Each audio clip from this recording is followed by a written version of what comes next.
It's time for Wise Money with Korhorn Financial Group with certified financial planners Kevin Korhorn, Mike Bernard, and Josh Gregory.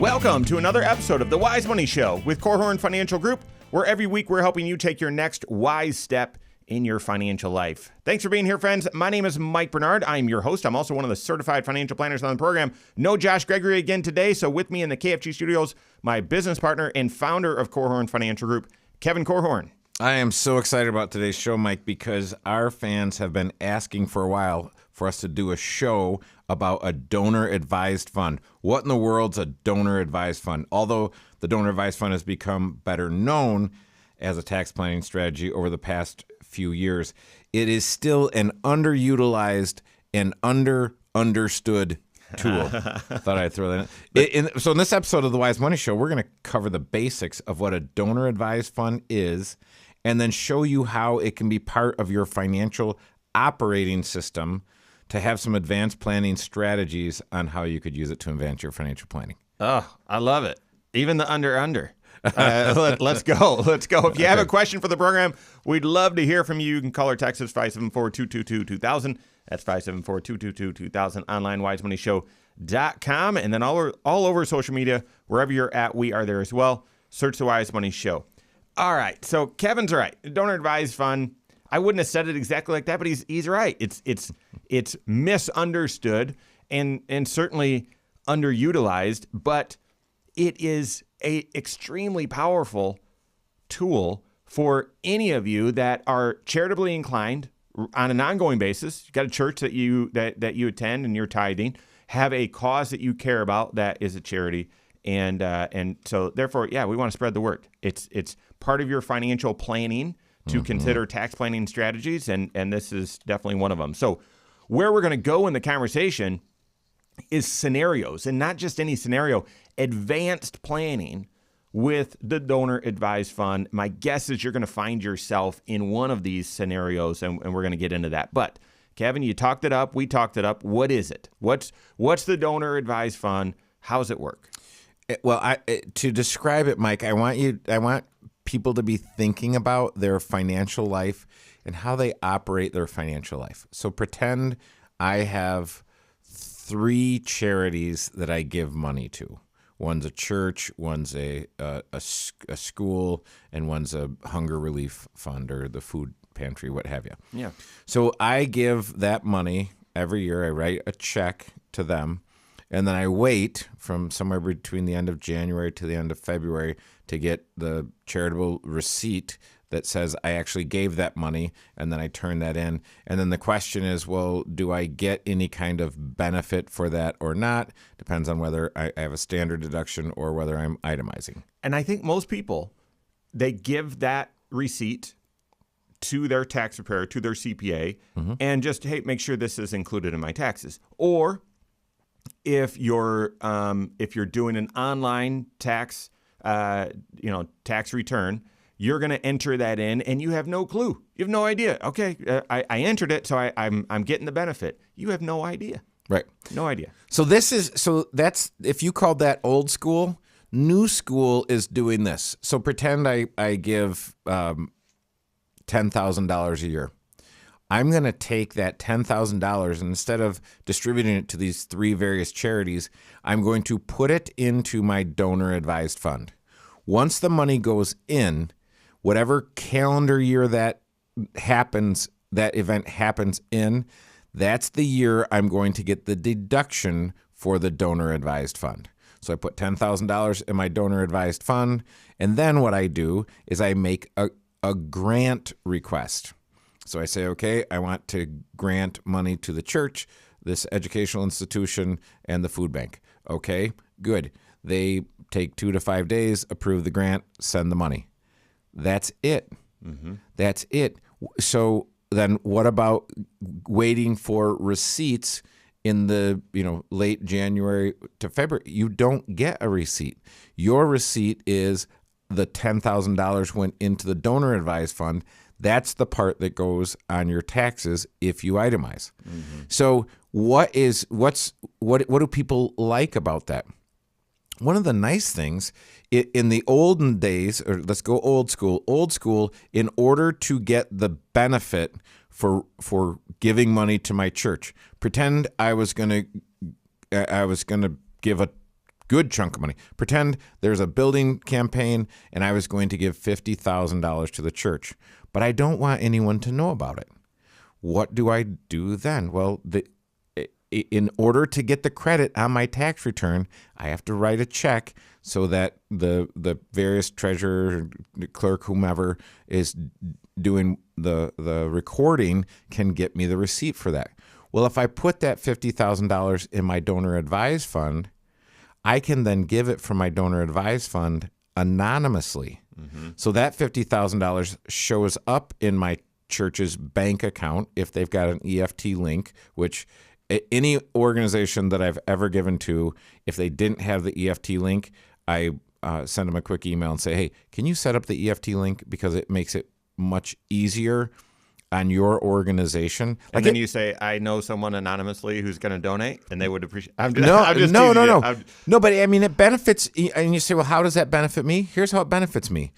If I give from the donor advised fund to the charity, and I'm giving that $50,000, if I'm writing a check, or if I'm going from my donor advised fund and they don't do the EFT link, Fidelity will write the check to the church. It goes to the church office. Someone has to open that piece of mail. Someone has to enter that into the bookkeeping system. So there's all of these. I'm going to call a lot of friction along the way to an organization you're trying to help. Right, friction that is created unnecessarily. Yeah. And if I have a number of missions in my life, but one of them is to reduce friction, and so that.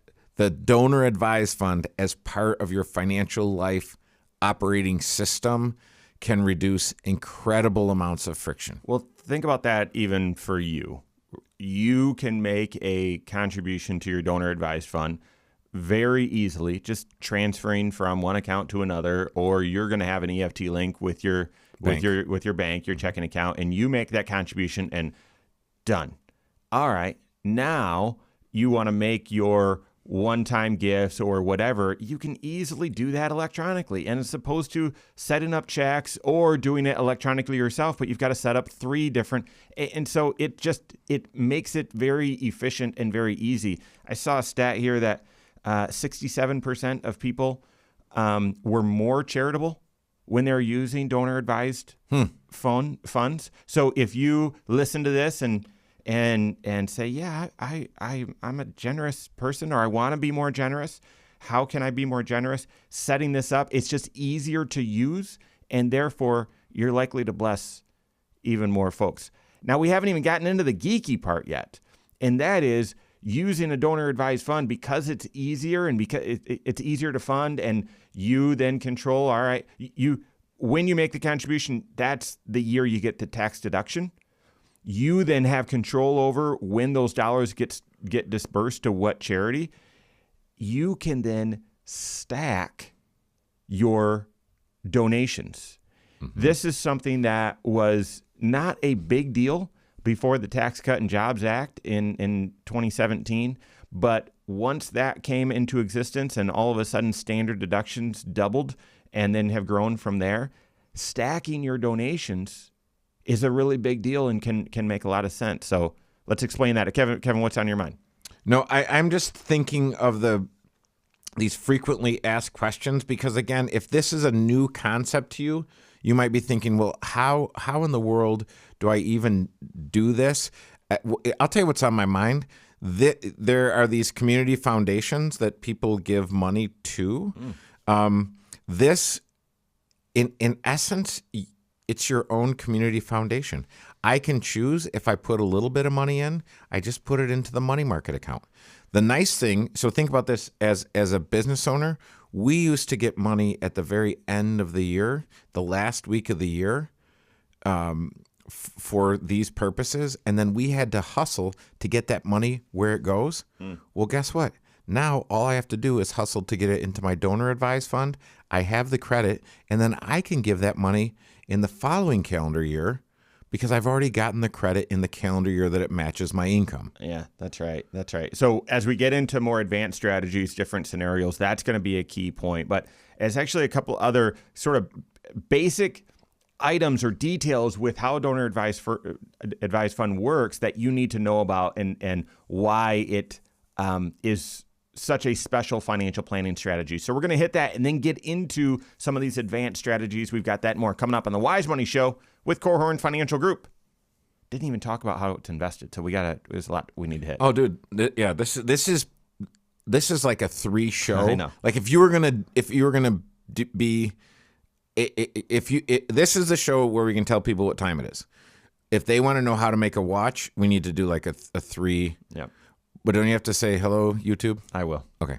Hey, YouTube. Thanks for being here. This is the Wise Money Show. What you're watching right now is our weekly 1-hour talk show that airs right here on this channel, 10 a.m. Eastern Time every Saturday morning. But it also airs on different radio stations where we're located. And that's why it's structured in different segments and sort of, there's intros and all that sort of stuff. But if you are looking for content on different tax planning strategies, financial planning strategies to help you take your next wise step in your financial life, we've got lots of content here, over 1,000 videos that take one financial concept, apply it directly, or tell you how you can apply it directly to your financial life. So make sure you hit that subscribe button, turn on notifications. If you like the content, leave comments below as well. We appreciate it. Okay. Seeing how this is the second episode of season 9, I'm wondering how many of the 6 areas of financial planning does the donor advised strategy touch? Lindsay, cue the Jeopardy music. I don't even need to think about it. I'm going to say 6. Wow. I came up with 5. You're wrong. So, because present financial position, your cash flow. So should this be part of the program? Because this is a show about financial planning. I do not want to short the radio people. Yeah. So probably not protection planning. Did you have protection planning on there? Yeah. Probably not. I could really indirectly get there. You cannot, dude. Yeah. Give me a break. But okay, so should we hit that at the beginning of? Dude, donor advised fund. I'm sure you could structure it in a way to avoid IRMA 1 year or a couple of years. No, you probably can't. Oh, unless you're making a contribution of highly appreciated stock, you'd avoid some IRMA. So I could get there. But not protection planning. IRMA? That's what you pay for your Medicare. No. Okay. I know, that's a stretch. No, dude, you just pulled a muscle. I know. Okay. How's a donor advised fund work? Should you be using it? Gosh, we're doing this show because it's underutilized, misunderstood, and underutilized. We're helping you use it and understand it, that and more right now. This is the Wise Money Show with Korhorn Financial Group. Thanks for being here. My name is Mike Bernard. With me in the KFG studios, Kevin Korhorn. No Josh Gregory today. Stay up to date on all Wise Money content. Find us online, wisemoneyshow.com, and then all over social media, wherever you're at, we are there as well. Search the Wise Money Show. Kevin almost fell out of his chair. Right there. I am You're about to spontaneously combust because we were talking at the break about what of the 6 areas does this donor advised fund touch? And Mike said all 6, and I said 5, and he said, "Oh, you are so You're wise." so right. No, he disagreed with me, but that's okay. So here's the thing: that when you look at the 6 areas, you've got your present financial position. Here, how does the donor advised fund impact my present financial position? I'll tell you how. If you've got some highly appreciated stock sitting over here. We're going to get to that. I would argue it certainly influences your cash flow. Yeah. And when you look at your balance sheet, both cash flow and balance sheet are present financial position. When you look at your balance sheet, you might look like you're saying, I've got some assets right here in this category that aren't very tax efficient. How can I get them to be more tax efficient? And you can see that on your present financial position. Protection planning, it would be a stretch to say this is going to influence it. For most people, probably not. It absolutely is a tax planning strategy. Absolutely. Right? And so how can you make a donation? We're going to hit a couple more specifics before we get into the planning strategies to maximize your deductions. I know you're already thinking this. You're not giving to these organizations to get the tax benefit. However, these are organizations that you care about and support, and being a good steward.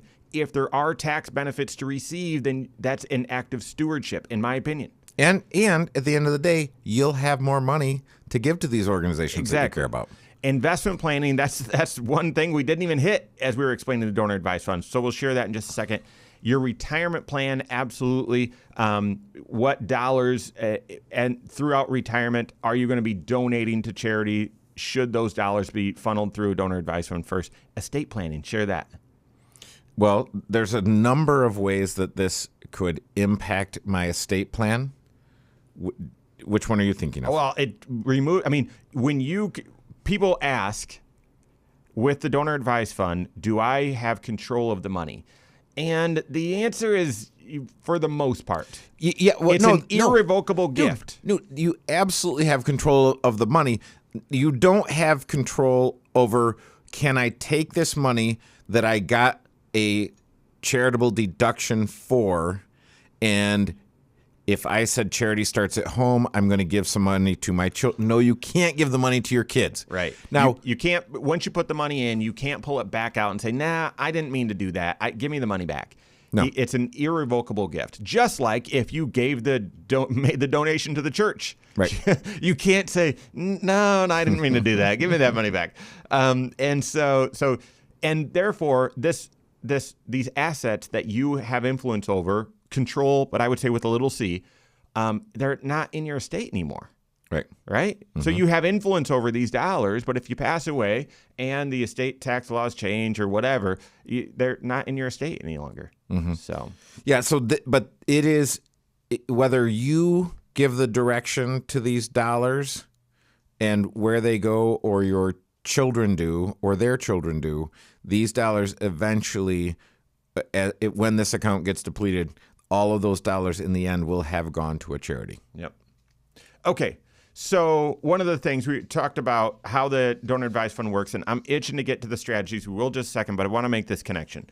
You set up your donor advised fund, Fidelity Charitable, Schwab, whatever you're doing. Okay. You set that up and you contribute money into it. You transfer money into it. You write a check, you EFT, you put money into it. And when you do, that's the year that you get the deduction on your tax return. And then, you'll receive that deduction whether you itemize or not, okay? Depending on if you itemize, which we'll get into that here in just a second. But then once it's there, you could then immediately, once it lands, sit in the money market and then distribute it to the church or distribute it to feed the hungry or whatever. Or if you're not sure how much or when you want to give the dollars, you actually can have those dollars invested. Mm-hmm. And that one also, you have control, but with a little c. You can't say, you know what, put it all in NVIDIA. And if it goes to zero, who cares? No, you're limited a little bit in what your investment choices are, similar to a 529 plan or even your 401k. You're limited, but you can choose to invest it, okay? And then, yes, you can choose at a later date to distribute the money to charity or immediately or whatever. So that's a little bit more of how the donor advised fund works. Lastly, why has it become more popular? Well, if you're tithing to the church and giving 10% every single year, and you make, your household makes $150,000, that's $15,000 of total charitable contributions. If you don't pay a lot of state tax, or you don't pay a lot of mortgage interest, you're not going to itemize. You're not going to itemize because they increase the itemized deductions. Back when they increased standard deduction. Back when the standard deduction was $12,000 and you donated $15,000 to the church and you paid state tax and you had a little mortgage interest, yeah, you were getting a benefit from that. You were itemizing. This was helping you. Not these days. And you might say, well, I'll give enough into my to my church where I'll at least be able to itemize. Instead of getting a $27,000 standard deduction, I'll get a $30,000 itemized deduction. Well, then how much did that really big gift benefit you? I gave an extra $10,000 so I could itemize. Yeah, but it only benefited you by increasing your deduction by $3,000. So therefore, this donor advised fund is becoming more popular because you can stack gifts. You could, and it's not for everyone, but you could say, you know what? I want to give to the church or give to these organizations once a year, because what if leadership changes? What if the mission changes? What if I don't want to give all the money up front, but I want the deduction all up front so that I get the maximum itemized deduction benefit. You can do that and stuff a bunch of money, 5 years worth of contributions, 10 years worth, whatever, of donations into your donor advised fund in 1 year. So that now all of a sudden you itemize and it's juiced. Right. It's big. And then the next several years, as you make those donations, as you distribute the money to the charity, you get your standard deduction. This stacking donation, something we talked about, back in 2017 when they first changed the laws. The donor advised fund's how you do it. Absolutely. And a lot of times you might say, I'm stacking donations, so I'm getting the credit today for future contributions that I intend to make, but I wouldn't get any kind of tax benefit. Again, that helps your balance sheet and gives you more money to give to these charities in the future if that's your choice. So there's strategy number one, and it ties right into that, okay? Sorry for the long-winded explanation. It needed to get that out so we're all on the same page here. So here's strategy number one. You're reaching the end of your career, and at the end of your career, you're making more money than you did at the beginning of your career. So you're in a higher tax bracket. And maybe right at the end of the year, not only are you making more money, but you're also getting maybe a big bonus or something like that for the contribution that you've made or something like that. You're getting vacation payout. So all of a sudden, your last year or your last couple of years of work, you're actually even having higher income, higher tax bracket. And then as soon as you retire, it's going to be, much lower tax bracket. Well, you've got more resources and in a higher tax bracket. Consider bunching those contributions, stacking those donations, and in that last year of work when your income's really high, making a donation into your donor advised fund in that year so that you itemize in that year while your income's really high, and then you can transfer or distribute those funds to the charity over those next couple of years. Yeah, that is exactly how I would do it. Yeah. So the reason why I'm saying a couple is, if you retire in March, well, you don't have a full year's worth of salary, right? So, but you might have a really high income the year before, or maybe if you're retiring in November, then this may make sense. Well, and really, I'm retiring in March, and it's a buyout, and so I've got 3 months worth of income plus my vacation pay plus a year's worth of severance. So I've got an artificially high income year. So, and you might say, well, we're going to give to the church $5,000 a year. Well, if you give to the church $5,000 a year, you'll never itemize your deduction. You've got resources in that 1 year as well as high income. So give $20,000 or give $25,000 to your donor advised fund. Now you're going to itemize, and then you can still distribute that $5,000 to the church each year. What are some additional tax planning strategies, advanced planning with the donor advised fund? That more coming up on the Wise Money Show with Korhorn Financial Group. All right, we're finally to the good stuff. Good. Yeah. Third segment, right, Lindsay? Yes. And where do we want to pick up? I think we get to, sale of business or rental property, or since it's third segment, let's start with the highly appreciated stock. Since you said that's the one that's got a lot of... Oh, brother. And then we can go back to selling a business or something like that. All right. Do you have investments that maybe you inherited or received as a gift where if you sell them, when you sell them, you're going to have to pay a lot of tax, a lot of capital gains? Should you consider those assets for a different purpose? We're helping with that and more. This is the Wise Money Show with Korhorn Financial Group. Thanks for being here. My name is Mike Bernard. With me in the KFG studios, Kevin Korhorn. Every episode of the Wise Money Show is on podcast. Wherever you listen, go search the Wise Money Show. Subscribe to it there, follow us there, and rate the program. We appreciate that, and very easy to share episodes that way as well. So check us out on podcast. We're talking about the donor advised fund. This is it's gotten a little bit more press recently since the Tax Cut and Jobs Act, and we just explained why.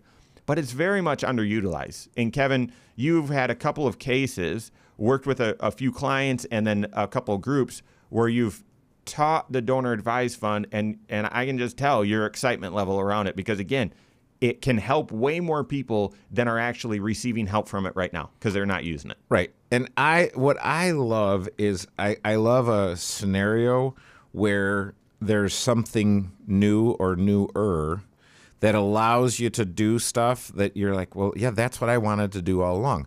So if we're talking about highly appreciated stock and you say old school, new school, old school was I have Apple shares that I have very little basis in. So if I sold it, I'm going to pay capital gains on that. So if I sold it and gave that money to the church, I'm paying taxes on those capital gains. And you might say, well, it's worth it because when I'm, selling 20 grand of Apple stock that I only paid $5,000 for, I'll be able to get the deduction on the 20 grand. So it's worth it because I will sell that much and so on. So that's old school. That's why I'm doing it. Right. And old school was also, I'm going to call my financial advisor, have them do a direct contribution of, a certain number of shares to the church. What has to happen is the church has to have they have to have the processes in place that they're notified, hey, this money showed up and we sold Apple before it went down 7% in 5 days, or not that happens, but and so you look at this and you're like, okay, well, there are all these potential failure points with the old way of doing it. Plus, what has to happen is there has to be a letter created that says on this date, the Apple opened at this price and closed at this price, and it was given to the church, and you have to figure out all this stuff. Well, in the new world, I just take those $20,000 from my joint brokerage account that I have with my wife, and I move those shares of Apple stock into the donor advised fund.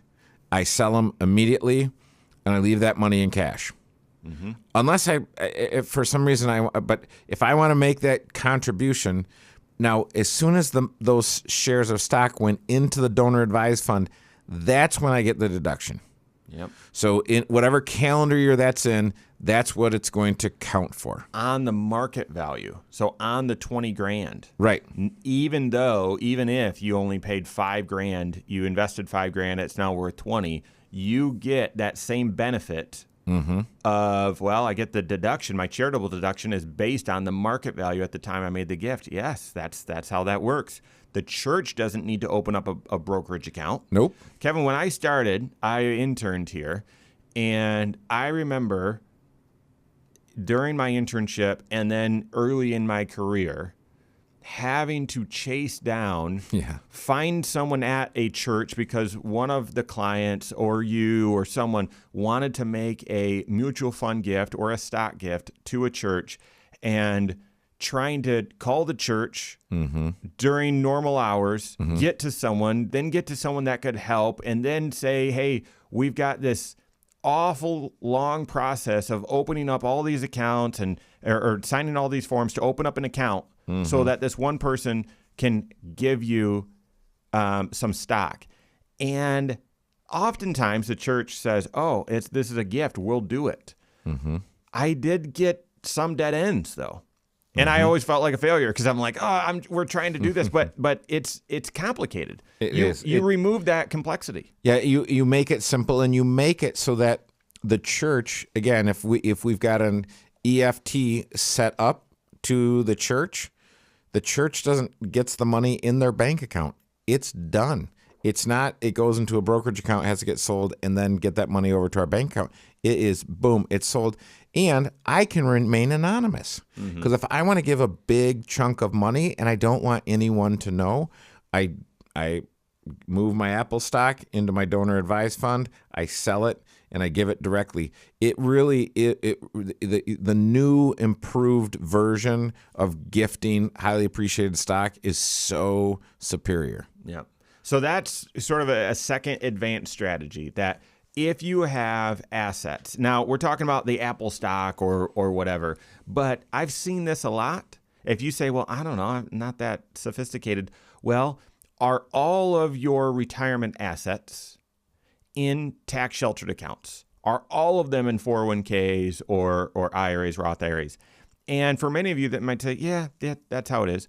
But for a lot of people, it's, oh yeah, put $5,000 or $10,000 in this joint account a long time ago, and I didn't really know about the Roth IRA, or it was a gift from someone, or I wanted more flexibility with when we'd use it.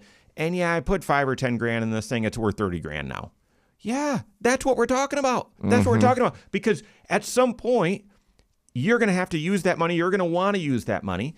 And that money, when you sell those shares, you're going to have to pay capital gains. Right. That income is going to land on your tax return. Could have other consequences as well. But if you're also, and this is the connecting the seemingly disconnected parts of your financial life, if you say, well, I'm not even thinking about that because I make my donation to the church automatically every single week on Sunday. It's EFT pull directly from my bank account. Yeah. Well, what if you change that temporarily and you donated these appreciated mutual funds? Mm-hmm. And you say, well, okay, I could do that. So what, 1.5 shares every single week to the church? No. And then that church has to have that brokerage account. No, donate them to your donor advised fund, sell them immediately there, and then donate every single week to the church from there. Right. Yeah. So, okay. So, but what just happened there, Mike? What just happened is, let's use the $20,000 example. And we're talking about Apple stock. And I say, well, hey, I'm making the contribution to the church out of my current cash flow, and I'm contributing $20,000 a year. You say, hey, use your Apple stock, put that in your donor advised fund. Okay, well, what just happened? Now you freed up $20,000 a year in cash flow. I freed up $20,000 a year in cash flow. You can buy more Starbucks. You can go out to eat. No, I'm just kidding. No, now you've got cash flow where if you, but I really liked my Apple stock. Why are these guys talking about this? Because I'm never selling it. Well, then buy it back. Buy it back, and what just happened to my basis? I had low or no basis Apple stock that I contributed to my donor advised fund, and I freed up $20,000 of cash flow. I take that $20,000, buy Apple stock. I just adjusted my cost basis. You own the same number of shares, but now at a higher cost basis. Which, if Josh was here, he would probably, say that's jargon. So cost basis is, well, how much between that amount and the current market value, how much growth is there? And that's going to be, whether your capital gain, it's subject to capital gain, or whether you have a capital loss. Because you donated when your cost basis was very low, meaning you had a lot of embedded capital gain, and then you use that cash flow that otherwise would have gone to the church, that is no longer needed to go to the church, can go back into the Apple stock. Now you're buying up. You're increasing your cost basis. Fabulous, fabulous strategy. Yeah. So, and like I said, we're talking about Apple stock, works with regular mutual funds, works great if you received a gift from a family member. Oftentimes people don't understand these rules, the step up in cost basis, and they think, I'm getting older, I don't need this money, I want to see it bless my kids or bless my grandkids, or I want to have control over it and I don't want to have to sell these dollars for nursing home expenses or whatever, and they will gift assets instead of letting them just pass when they pass along when they pass away. When you gift money, you gift your cost basis. And now you may have received some assets from mom or dad, or maybe mom and dad received them from their parents, and now you've received them gifted on where you've got no cost basis. And therefore, using those dollars to contribute into the donor advised fund, get that tax benefit in day one and avoid all of the tax consequence capital gains. We've got a few other advanced strategies using the donor advised fund. We've got that more coming up on the Wise Money Show with Korhorn Financial Group. Yeah, I figured that one could take the whole segment. Yeah, but that is fabulous, because I've had these guys that are like, well, I don't want to sell my Facebook shares. I don't want to sell my Apple stock. Well, give it and buy it back with the cash flow that you just freed up. It takes one thing we didn't mention, because it's not attractive. It takes incredible discipline. And you might be listening saying, I don't know if I have that discipline. That's why you should work with the CFP. Yeah. They're make it super easy for you. Yep. Work with a coach. Work with someone who can just do it for you. Yeah. So, okay. So we're going into segment 4. Oh, boy. And we have, Just a couple of them left. So selling a business or a rental property, okay. and then connecting it with a Roth conversion. Doing a donor advised fund in the same year you do a Roth conversion. Let's roll. Oh, yeah, there you go. Landing the plane. Mm-hmm. Is that, yeah. I was going to say, wait a second. Is there more to that phrase? But nope, that's what I say. I thought it was RTD.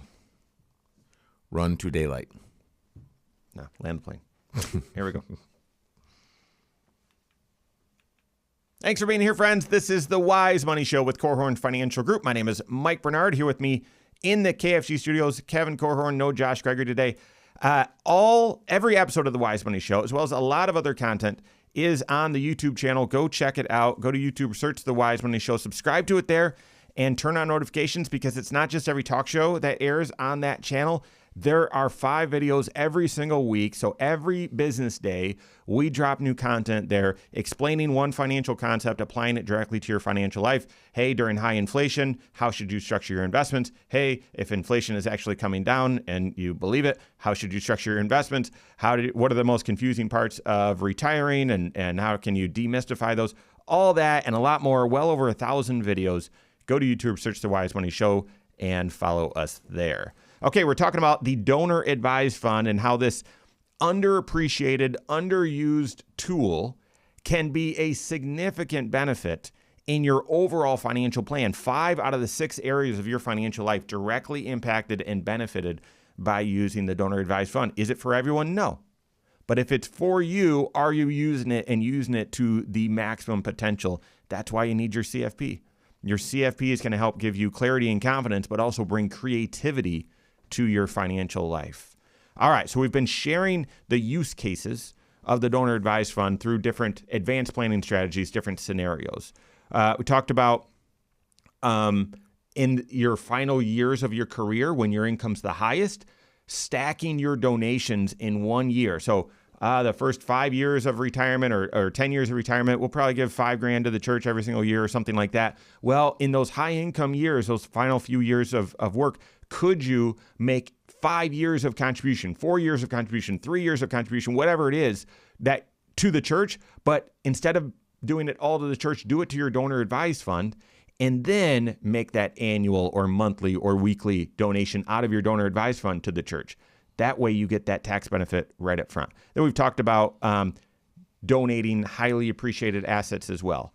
Next strategy, and this isn't everyone, but if you own a business or if you own a rental property, when you sell that, typically it's going to be a pretty, significant taxable event. Mm-hmm. And in that year, you're going to have a spike in income because capital gain or depreciation recapture or whatever it is. When you sell a business or rental property, something like that, and have a painful tax year, consider using some of those proceeds from that asset and I don't want to say windfall, because you might say, no, I've been stewarding these dollars for a long time. It's not a windfall. Yeah, but now all of a sudden that money's in motion. It was illiquid in your business or in this property, and by selling it, it's become liquid. Well, should you stack contributions, make a large donation in that 1 year commensurate to these new dollars that are liquid? Yeah, and the idea is you're matching your contribution and the tax benefit of making that contribution with the income. So an income year and I had a client. This is the situation. He was an owner, a 1.5% owner of a business, and so when the business sold, his portion was $5 million. That ran through his W-2. So now he's got huge that wasn't capital gains, that's W-2 ordinary income wages. And so he said, well, listen, I want to give 10% of that, but I don't want to give it all this year. So we took $500,000 and put it in a donor advised fund. Now, what we did with that in this scenario, we invested a good portion of that, because he said, look, I'm going to gift that money over my lifetime. So we put that big chunk in there and let it roll. So that's a strategy where he's matching the tax benefit of the contribution with the meaningfully increased income. So that's the sale of a business. You say, well, why would there be such a tax situation if I sold a rental? Well, when you sell a rental, you've got depreciation recapture. And so you have to recapture all the depreciation you've taken, and here it's even more painful, or the depreciation that you should have taken. Yeah, ouch. So, yeah, and we've seen that situation where someone said, well, I didn't want to take depreciation on my rental. The government doesn't care. They say you should have taken this, therefore you're going to recapture it and pay taxes on it. Now, if you're listening to this and saying, wait a second, nope, this is income that I now earned in this 1 year, and that makes it, tax painful, but I need to tithe on that. Then absolutely. Then make that tithe directly to the church. We're not arguing against that. Absolutely not. It's the scenario, I'm glad you brought it up, Kevin, where you're looking at that and saying, well, I'm going to do my tithe on that, but then I want to give a little bit more, and I don't want to release all those dollars immediately. Yeah, great. That's a time when you're aligning, you're matching this high income year with a outsized tax deduction. Now that leads us to the fourth strategy, and that is, well, what if early in retirement or at some point late in your career or whatever, you're looking at your overall financial plan and retirement picture with your certified financial planner, and you've got tax diversification, so you've got assets in different buckets. And we've done this a lot right about the time someone inherits money or has some other cash that's liquid, and you look and say, you know what? There's not as much tax diversification here as we'd like. It would really be a benefit for you to convert from pre-tax into your Roth IRA a large chunk of dollars. You're young. That will give you more flexibility, should help reduce your RMD out there in the future, reduce how much tax you're going to pay on your Social Security. There's a lot of reasons to do this. The problem is when we do the Roth conversion, it's going to be taxable in that year. Mm-hmm. Well, now what just happened is now I've got a high taxable year, and if you've got other resources, consider doing a donor advised fund contribution in that year to match this outsized income that you're going to have via this Roth conversion. So in that situation, you might say, well, I'm going to realize a lot of income in this 1 year. How can I make 5 years of charitable contributions all in 1 year without dispersing that money to that end organization? Well, once again, like we've been saying, donate that into the donor advised fund. Not going to work for everyone, because while the Roth conversion may make sense for a lot of people, the Roth conversions coupled with, well, I've got a bunch of other liquid cash that I could donate to the donor advised fund. Well, that's going to weed out a lot of people. Not as many people have both of those. But if that's your situation, you got to consider it. Absolutely. Yeah. And some people say, well, look, you should, if it's a tithe and you're supposed to bring your first fruits to the storehouse, then just give the money. Well, look, it's right now, if it's the middle of the year and you get this windfall, you might not know exactly where you want all that first fruit to go. And so this is where you buy yourself some flexibility and some freedom. And if you don't get it all done within the next 6 months, it doesn't matter. You've matched your tax benefit with your income. Yeah. So hopefully this discussion has helped you understand a little bit more about the donor advised fund. A lot of these companies, it used to be, well, this became popular during the Tax Cut and Jobs Act. And if you wanted to use it, well, you needed $50,000 or you need $200,000 to open this account. They've brought those minimums way down so that it's more available to the middle class and to the regular folks. Yeah, it is. Again, when you think operating system, how do I want to operate my life? This technology has made it. And so I use the Fidelity Charitable Donor Advised Fund. But like as Mike said, a number of these organizations, your financial advisor, whatever custodian your financial advisor works, likely has a donor advised fund. Yep. So you want to work with one that's got great technology and that a lot of charities would be connected with. Yeah. So there you go. Are you using a donor advised fund? Does it make sense in your overall financial life? It's not for everyone, but if you're working with an investment advisor only, who only wants to talk about, well, this mix and should you increase your exposure to international stocks or whatever, they're not going to bring this strategy up to you. Or if they say, I don't know, consult your tax advisor. Yeah. Then come talk to us. Yeah, you're not working with a CFP. You're not working with one that does comprehensive financial planning. And that's the approach that you need to have so that you can capture these sorts of strategies, pay the least amount of tax over your lifetime. Work with your certified financial planner on that. All right, that's all the time we have for today. On behalf of Kevin Korhorn, myself, all of us at Korhorn Financial Group, have a great weekend. We'll see you next Saturday for the Wise Money Show with Korhorn Financial Group. Securities offered through Silver Oak Securities, member FINRA/SIPC. Advisory services offered through KFG Wealth Management, LLC. Doing business as Korhorn Financial Group. KFG Wealth Management, LLC and Silver Oak Securities Incorporated companies are unaffiliated.